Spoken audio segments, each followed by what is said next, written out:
What's going on, everybody? Abs Gamer here. We are so close. MK11 is literally right around the corner. This game is shaping up to be NetherRealm's greatest fighter to date.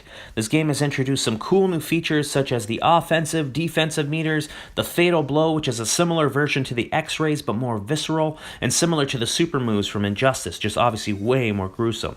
Crushing blows, flawless blocks are all really cool features, but what I'd like to talk about today in this video is what the game is lacking and what we wish was introduced in the game.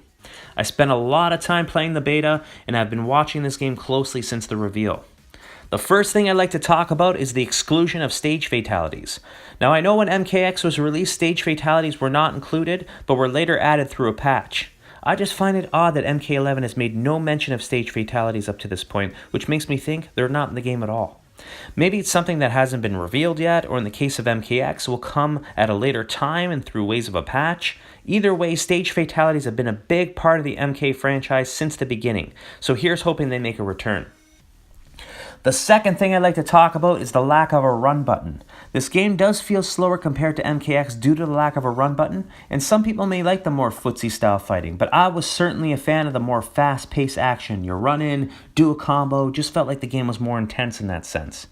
Although without a dedicated run button, the player has an opportunity to be more strategic and think before attacking. Depending on if your player is more of a mid-range or a close-range fighter, it will allow for more of a thought-out attack as opposed to a run-in combo-heavy game. The third thing I'd like to talk about is the lack of modes.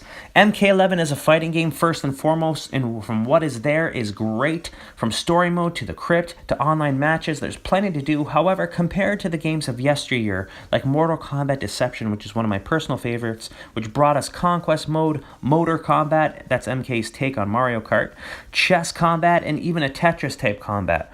All that while still having a crypt filled with secrets and all kinds of content. And that's content with a K, don't forget.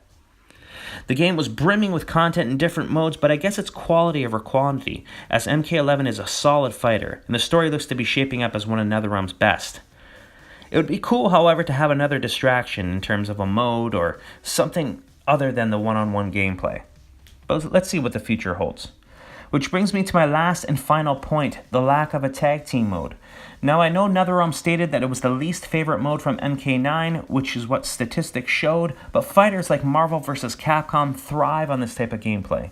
I know NetherRealm mentioned a form of tag team would be making an appearance in the form of a tower or whatnot, but nonetheless, it would be great to have this as its own dedicated mode. So come on, NetherRealm, give us tag team back. So that's it, everybody. I know not everyone's going to agree with my points, but maybe there's something that you would wish that MK included. Maybe there's something that you wish they did better. Anyways, let me know in the comments below, and as always, guys, please like and subscribe, and I'm going to see you in the next video. Have a great day. Take care.